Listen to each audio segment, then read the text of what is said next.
I didn't think a sentence could knock the breath out of me at 71, but it did. "You're dead to us," my daughter said, and she said it in my kitchen, like it was something that could be wiped off the counter with a sponge. Her voice was flat. Not a shout, not a cry. Just a decision. She stood there in a white blazer and jeans, hair straight and shiny like the glossy pages of the home magazines she leaves on my table when she wants me to pick up the bill for something. The turquoise ring I gave her on her 30th birthday flashed when she crossed her arms. Beside her, her husband leaned on the fridge like the conversation bored him. He wore a black polo that showed off the gym hours and a smile that didn't reach his eyes. I was in my olive cardigan and a little floral blouse, dark jeans and soft white sneakers because my arches complain when I don't listen to them. My hair is short and white now, a pixie cut that dries in 10 minutes and never argues back. I had a pot of chili cooling on the stove. It smelled like cumin and tomatoes and the life I know how to make. I kept my hands on the counter so neither of them could see them shake. "You're dead to us," she repeated, and set down a folder. "Unless you do the right thing." There it was. The right thing had numbers attached. It always does. Inside the folder were a banker's draft sheet, a timeline for Maddox Sports and Social to open a second location, and a personal guarantee for a loan large enough to buy 3 houses on my block. Trent tapped the paper with his index finger. "It's simple, Martha," he said, like I'm the one who can't add. "We just need a co-signer to push this over the line. You can afford it. You don't even have a mortgage." "I don't have a mortgage because I paid it," I said. My voice sounded calm, which surprised me a little. "With a second job and no vacations and 1,000 pots of chili." I looked back at Brooke. "You don't need my signature. You want it. Those are different things." Brooke's mouth went tight. "Caleb starts college next month. We can't risk our savings. If you cared about family, you'd help." She said the word family like a code. I did not miss that my grandson's name was now a tool.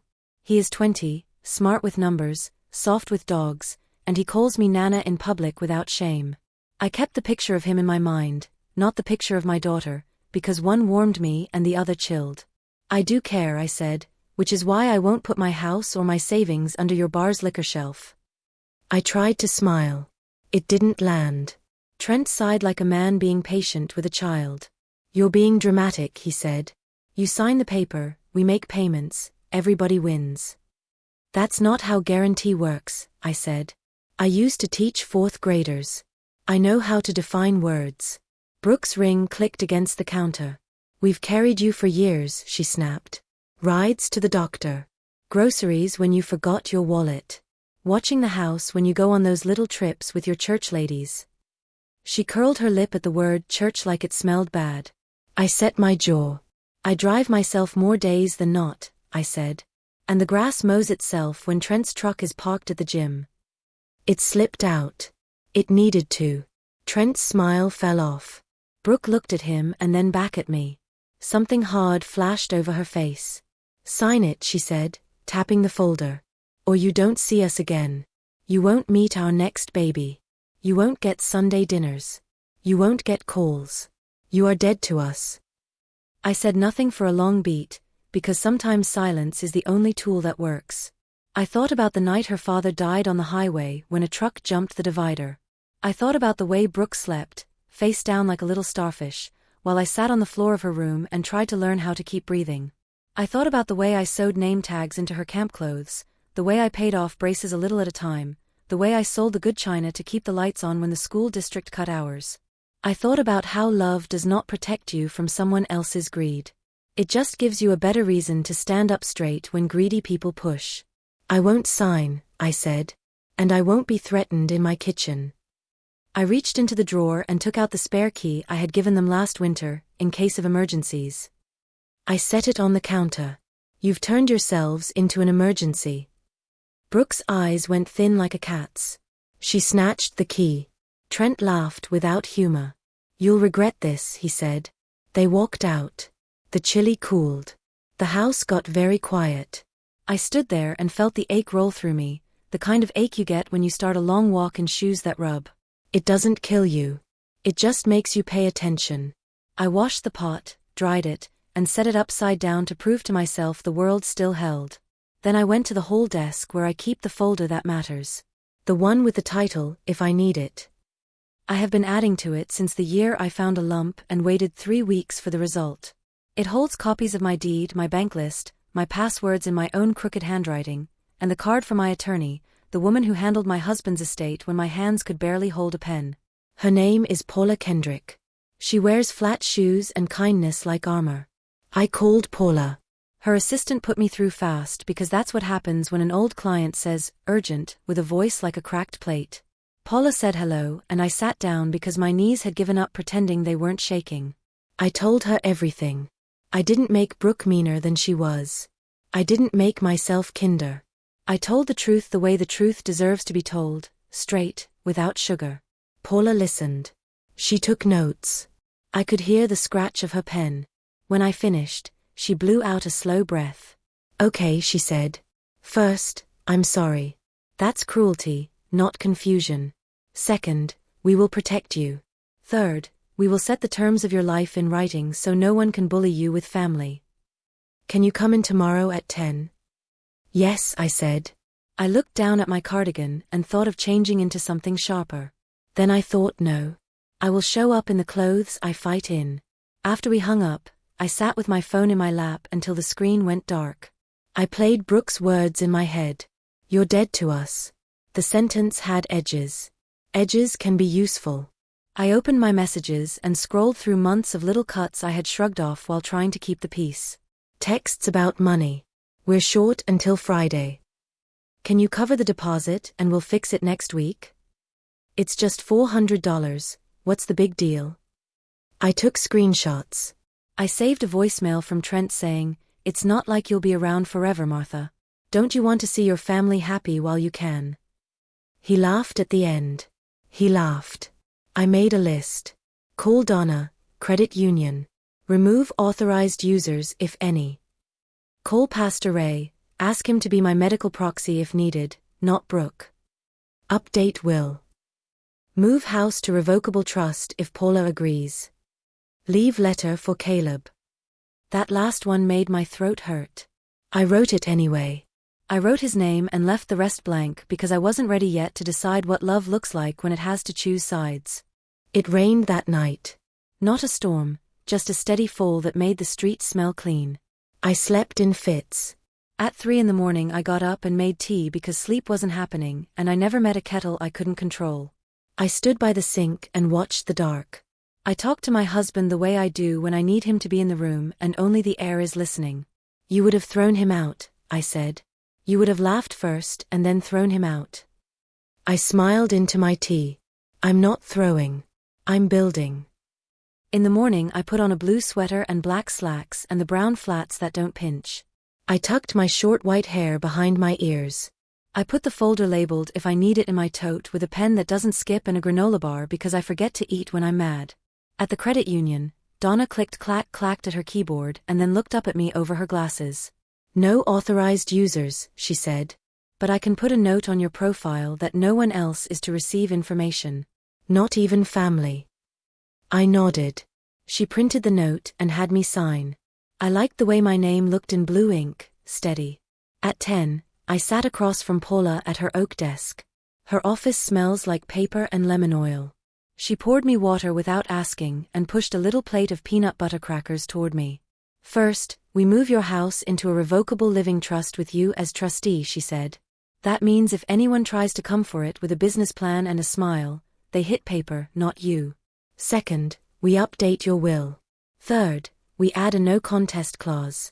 If someone objects or tries power plays, they get nothing. Fourth, we choose someone you trust for health decisions. She paused. I know you love your daughter. Loving someone doesn't mean you have to hand them the matches when they're standing in a room full of kindling. I know, I said. My voice came out smaller than I wanted. Paula slid a tissue box across the desk. I didn't need it. Not yet. She drafted. I read. I asked the kind of questions I used to tell my students made teachers proud. What happens if I change my mind? What happens if Caleb is kind? What happens if Trent tries to charm a bank manager? Paula answered everything. She has the kind of mind that feels like walking on polished wood, no splinters. We decided to set a meeting. Not a reading of the will, she said, smiling. Those are for the movies. But we can invite them to my conference room to review family planning. I'll read the relevant parts out loud. We'll record their acknowledgement. Sometimes the best way to stop a fight later is to let it fail early in a room with a witness. I liked that. I liked the sound of their anger failing in a room where it couldn't hurt me. I signed what needed signing for now and left the rest for tomorrow. Paula's assistant printed tidy invites on heavy paper. Please join us Wednesday at 3 p.m. to review future planning and responsibilities. The words were simple.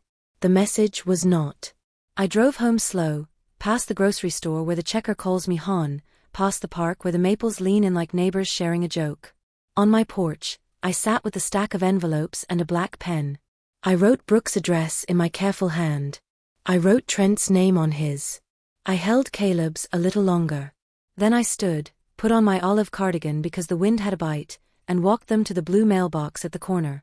The red flag went up with a small click that felt like the start of something. Back inside, I put the chili in containers for the freezer. Waste is a sin my mother taught me to fear. I wrote Caleb a letter that wasn't the letter, not yet, but a start.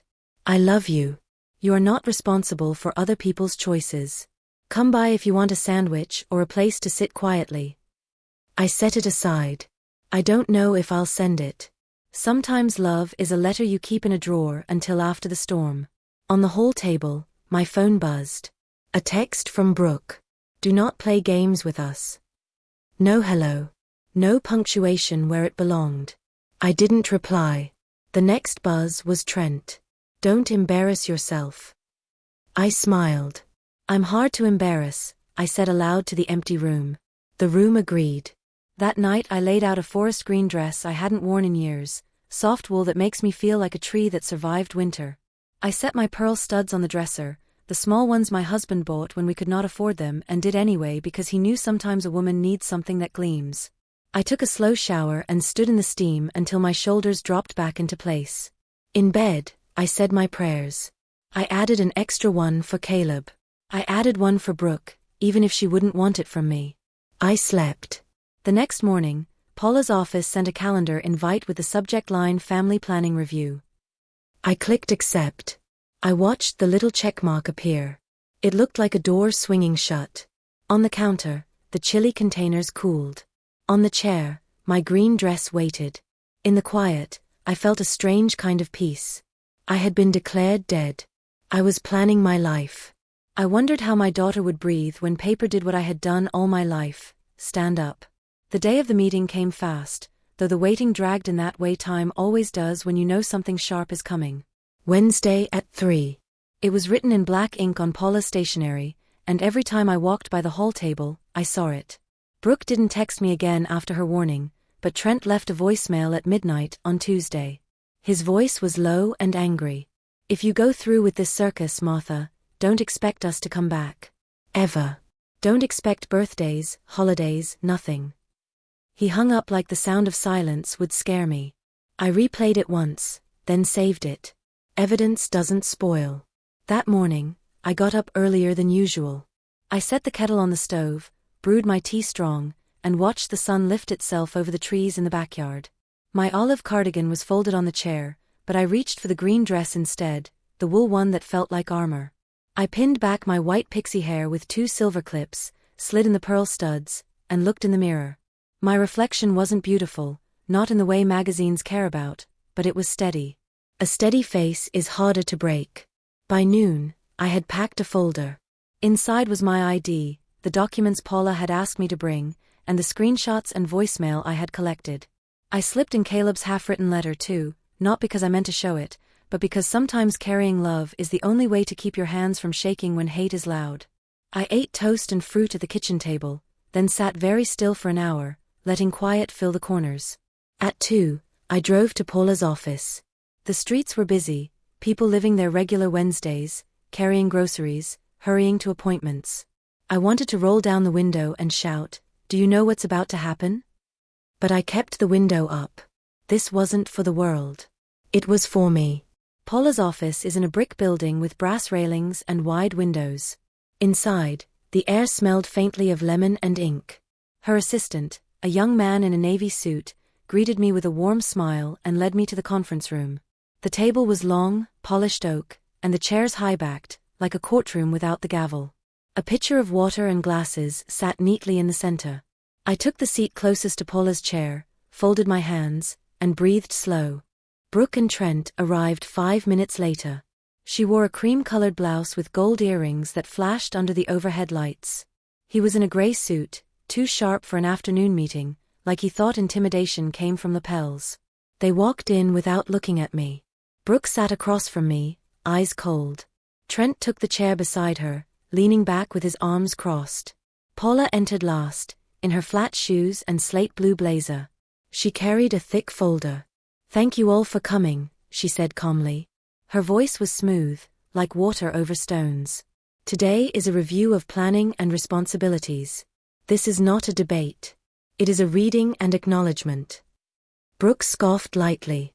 "This is ridiculous." Paula didn't respond to her tone. She set the folder down, opened it, and began. "As of last Friday, Martha Reynolds has executed a revocable living trust, with herself as trustee and beneficiary during her lifetime. The trust includes her residence, savings accounts, and associated assets." She paused, glanced at them, then continued. "Upon her passing, the trust provides for charitable distributions to the St. Mary's Food Program, the Reynolds Community Scholarship Fund, and a newly established endowment for senior wellness initiatives." Brooke blinked, her mouth opening. "What?" she whispered. Trent leaned forward. "Hold on. What about family inheritance?" Paula's eyes didn't move from the page. "There is a conditional provision for family beneficiaries. Martha's grandson, Caleb Reynolds, is named contingent beneficiary of the personal savings account earmarked for education, in the event that he maintains good standing in higher education or comparable vocational training." She turned the page. Martha's daughter, Brooke, and her spouse, Trent, are not named beneficiaries. Furthermore, there is a no-contest clause. If either party contests or attempts to interfere with the trust, they are barred from any distribution whatsoever. The silence that followed felt heavy, like a storm pressing down before lightning. Brooke's cheeks flushed red. "You can't do this," she snapped, turning to me. "I'm your daughter." Her voice cracked on the word daughter. I looked at her steadily. "I already did," I said. My voice was quiet, but it carried. Trent slapped his palm on the table. "This is outrageous. She's been manipulated. We'll get this overturned." Paula folded her hands over the folder. "You won't," she said firmly. "Every step is legal, documented, and recorded. This meeting itself is evidence. You may leave if you wish." Brooke's eyes filled with tears she didn't want anyone to see. She dabbed at them quickly with a tissue from her bag. "How could you?" she whispered. "After everything I've done for you?" My throat ached, but I kept my voice even. "You said I was dead to you. I listened." The tissue crumpled in her hand. Trent muttered under his breath, but Paula ignored him, sliding 2 acknowledgement forms across the table. "Please sign here to confirm receipt of this information. Your signatures indicate awareness, not agreement." Trent shoved his chair back. "We're not signing anything." Paula's gaze hardened. "Refusal to sign will be noted. It changes nothing." They left in a rush of footsteps and perfume, the door slamming behind them. The room felt quieter than before. Paula reached over and squeezed my hand gently. "You did well," she said. I nodded, my jaw tight. I didn't feel well. I felt hollow. But sometimes hollow is the first step before filling yourself again. I gathered my folder, thanked her, and walked out into the afternoon sunlight. The air felt sharper, clearer. On the sidewalk, I stopped and closed my eyes for a moment. I could almost hear my husband's voice, steady and kind. "Good girl," he might have said, the way he used to when I solved something hard. That night, I heated chili from the freezer and ate it at the kitchen table alone. My phone buzzed, texts, missed calls. I turned it face down. I wasn't ready to see Brooke's anger or Trent's threats. I was still thinking about Caleb. I pulled out his letter, added a line, "I am proud of you no matter what." Then I folded it back into the envelope and set it by the lamp. Outside, the street was dark, but my house glowed soft and steady. For the first time in months, I felt like it belonged to me again. The next morning, the house phone rang before sunrise. I let it buzz until it fell silent. When I finally picked up the receiver to check messages, Brooke's voice hissed through. "You've ruined us. You've made a fool of us. I swear, if you don't reverse this, you'll regret it." She hung up without a goodbye. Trent's message followed right after. His tone was colder, almost rehearsed. "Don't think you've won, Martha. We'll get what's ours. One way or another." I deleted both, then made myself coffee. Their words didn't sting as much as they once did. I'd expected the storm, and storms lose power when you bring an umbrella. Later that day, Caleb stopped by on his way to school. He had his backpack slung over one shoulder, his hair tousled from rushing out the door. "Grandma," he said, "I saw Mom crying last night. She wouldn't talk to me, but I heard her saying you cut her out." His eyes searched mine, full of both confusion and loyalty. I guided him to the kitchen table and set out 2 mugs of hot cocoa. "Caleb," I said softly, "I didn't cut you out. I protected what your mother wanted to destroy. That doesn't mean I don't love her. But love and trust aren't the same thing." He frowned, turning the words over. "She said you were selfish," he whispered. I reached across the table and touched his hand. "One day, you'll understand that keeping what you built safe isn't selfish. It's survival." He nodded slowly, though I knew his young heart was torn in half. That evening, when the house was quiet, I heard a car pull into the driveway. I looked through the lace curtain. Brooke and Trent sat in their SUV, headlights off, just watching. My chest tightened, but I didn't open the door. I let them sit there in the cold, waiting for me to break. After half an hour, they drove off. The next morning, I called Paula. "They're circling like hawks," I told her. "They won't stop." She answered calmly, "Then it's time we set the next trap." By noon, she had drawn up papers to transfer certain funds into a charitable escrow account, safe beyond Brooke or Trent's reach. "We'll make this airtight," she said. I thanked her, though my voice shook a little. Even when you know you're doing the right thing, courage comes in waves. 2 days later, Brooke stormed into my yard. I was kneeling in the garden, trimming the rose bushes. Her heels clicked against the walk like gunfire. "How could you?" she demanded, her face red with fury. "After all I've done for you, after all the sacrifices I've made," I stood slowly, brushing dirt from my gloves. "You sacrificed nothing," I replied evenly. "You demanded everything." Her mouth opened, then closed, like she didn't have words sharp enough. "You'll regret this," she spat finally, and turned on her heel. The roses swayed gently in her wake, as if mocking her fury with softness. That night, I couldn't sleep. I sat in the living room with the lamp on, flipping through old albums. Photos of Brooke as a girl, hair in braids, smile wide and pure. She used to run through this same yard barefoot, chasing fireflies. When had she changed? Was it gradual, hidden until money dangled like bait, or had I missed it all along? My chest ached, but then I remembered Caleb's eyes that morning, how he still sought the truth in me. That gave me strength. I whispered to the empty room, "I will not be erased." The escalation came fast. On Saturday, I received a notice from my bank, an attempted login on my online account. The IP address matched Trent's business office. My heart pounded, but I wasn't surprised. I called Paula immediately. "They tried to get in," I told her. She clicked her tongue. "That's good," she said. "Now we have evidence." By evening, she'd prepared a report. Unauthorized access, logged and time-stamped. My hand trembled when I signed the affidavit, but my jaw was steady. They thought they were clever. They didn't know every move they made tightened the noose they'd hung themselves with. On Sunday, I went to church, as I always did. The hymns sounded sweeter, the light through the stained glass brighter. My friends asked how I was doing. I smiled faintly. "I'm weathering a storm," I said. They patted my hand, offered prayers. I accepted them with gratitude. Sometimes strength comes from knowing you're not standing entirely alone, even if no one else knows the details of your battle. That afternoon, when I returned home, a note was taped to my door. For words, written in Brooke's rushed hand, "You'll be sorry, Mother." I took it down, folded it, and placed it in the same folder with the voicemail and screenshots. A paper trail of cruelty, lined up like soldiers. That night, as I sat in my chair, I realized something vital. I wasn't just defending myself anymore. I was preparing to teach them a lesson they wouldn't forget. A lesson about greed, betrayal, and the cost of underestimating the woman who raised them. My plan wasn't complete yet, but I felt the bones of it forming. Quiet revenge, public exposure, irreversible consequences. They wanted me erased.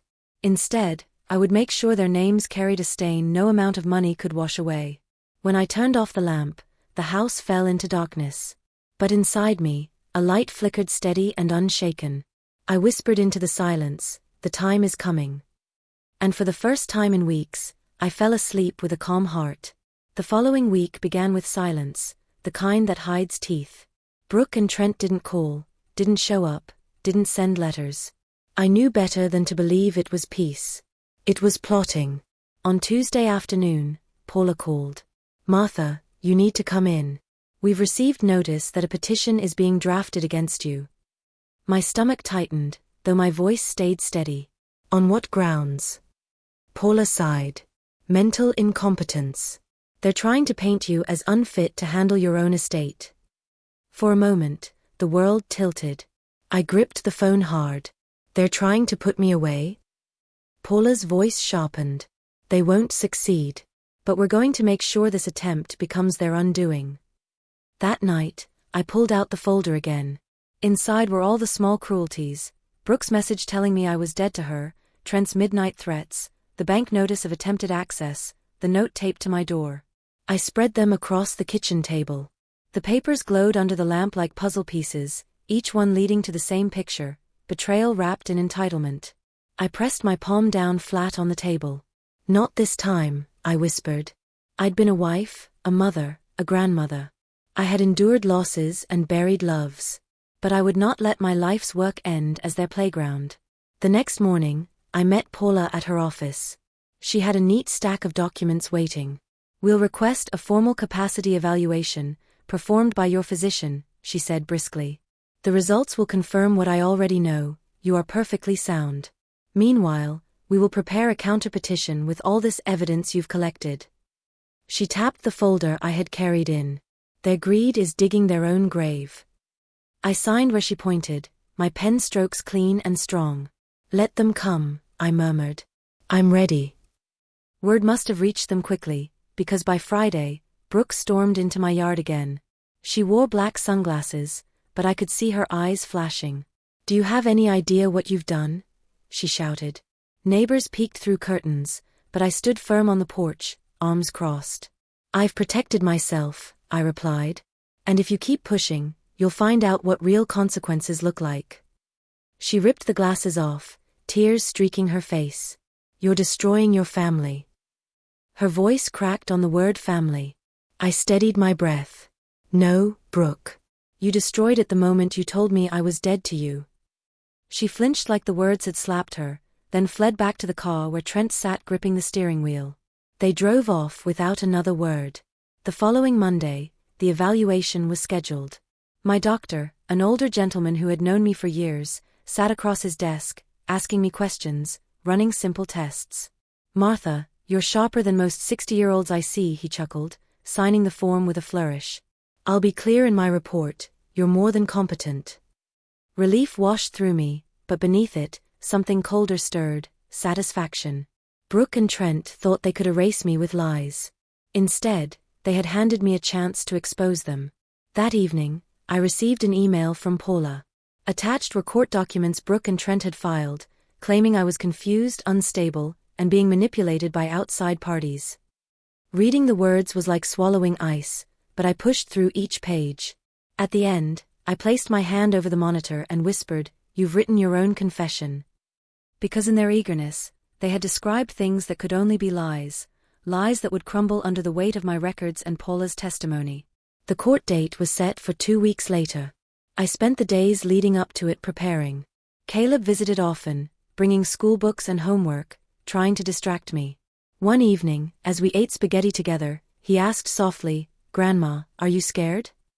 I put down my fork and looked him straight in the eye. "Yes, I admitted. But courage isn't the absence of fear. It's standing up even when your knees shake. He nodded slowly, then leaned over to hug me. His warmth was a reminder, this wasn't just about punishment.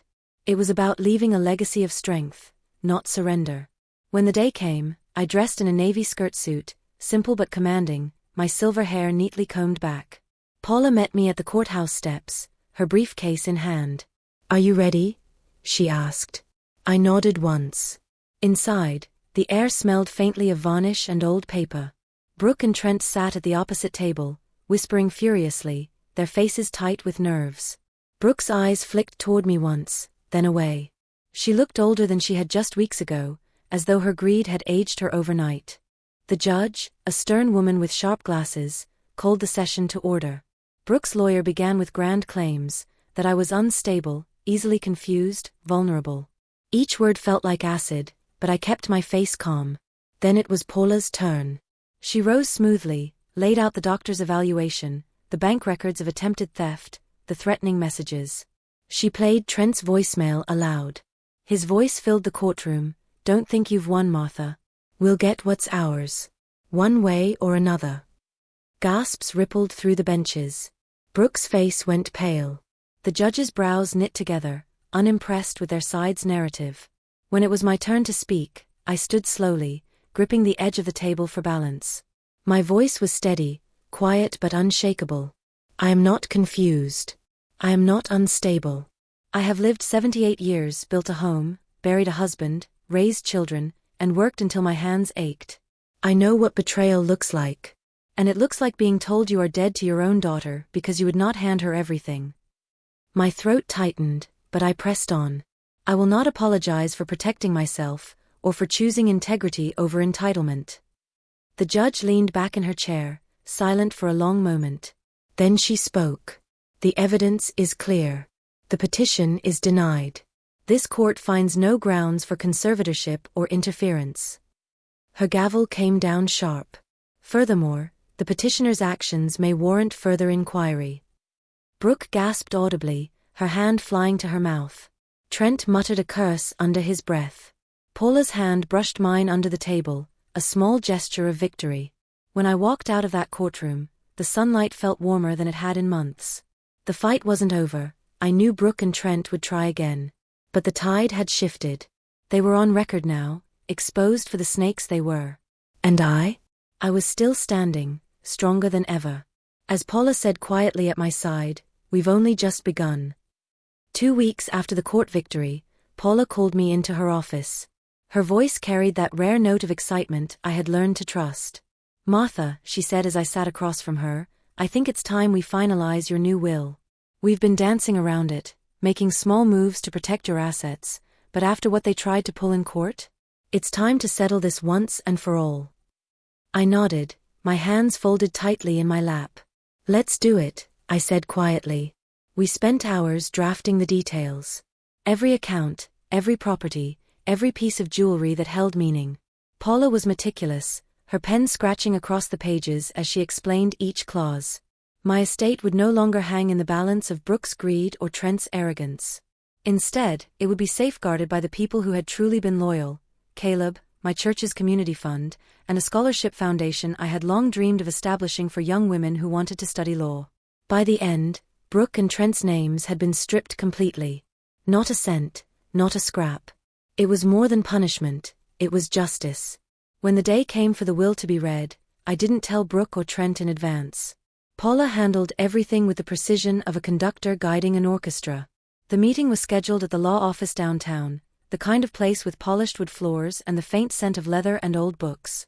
I arrived early, dressed in a dark green suit that fit like armor, my silver hair pinned into a tidy twist. Caleb insisted on coming with me. "Grandma, I want to be there," he said. His voice had grown steadier since all this began. He was starting to see his mother and stepfather for who they really were. When Brooke and Trent walked in, their faces were set with smug confidence. Brooke's lips curled into a tight smile. "Finally," she muttered, sliding into a chair. Trent sat beside her, tapping his fingers impatiently on the table. Neither of them greeted me. Paula entered with a stack of papers and set them on the polished oak. The air seemed to thicken as she began. She started with the formalities, outlining my assets, the properties, the investments. Brooke's eyes gleamed. Trent leaned forward, his body tense with anticipation. Then came the moment. Paula cleared her throat and read the clause we had drafted with such care. Upon my passing, all accounts and properties formerly associated with the family estate are to be transferred to the following beneficiaries: Caleb Jameson, my grandson, the St. Luke's Community Fund, and the Hayes Legal Scholarship Foundation. Brooke Jameson and Trent Whitaker are to receive nothing. The silence that followed was deafening. Brooke's eyes widened, her face draining of color. She gasped, a sound that echoed in the wood-paneled room. Trent shot up from his chair, his voice cracking. "What? This is outrageous." "You can't," Paula cut him off sharply. "She can. And she has. Everything has been notarized, filed, and made legally binding." Brooke clutched the edge of the table as though the ground itself had fallen away beneath her. I sat quietly, watching them unravel. For years, I had been the one shrinking under their demands, their threats, their cruelty. Now the power had shifted. Brooke's mouth opened and closed like a fish gasping for air. She turned to me, her voice trembling. "Mother, you can't mean this. After everything." Her voice cracked into a sob. I looked her straight in the eye. "You told me I was dead to you, Brooke. So consider this the funeral." Trent slammed his fist against the table, but Paula didn't flinch. "Any further disruption," she warned coolly, "and I'll have you removed from the premises." Brooke covered her face with her hands, her shoulders shaking. Caleb reached for my hand under the table, squeezing gently. For the first time in months, I felt peace settle over me like a warm quilt. When the meeting ended, Brooke and Trent stormed out, their anger spilling into the hallway. Caleb lingered beside me. "Grandma," he said softly, "I can't believe you did that. You're incredible." I smiled faintly. "No, Caleb. I just finally remembered who I am." That evening, as I sat on my porch watching the sun dip low across the yard, I felt lighter. The roses swayed gently in the evening breeze, the house glowing in the fading light. I had faced betrayal head-on and chosen not just to survive it, but to triumph over it. Brooke's words, "You're dead to us," no longer held weight. Because I was alive, stronger, and finally free. The night was quiet, peaceful. Somewhere in the distance, a church bell rang. I thought of the women who would one day benefit from the scholarship, of the children who would eat meals provided by the community fund. That was my true legacy. Not bitterness, not revenge, but dignity. Brooke had tried to erase me. Instead, she had written her own absence. And as the stars began to dot the sky, I whispered to myself, they thought they could bury me. But I was the seed.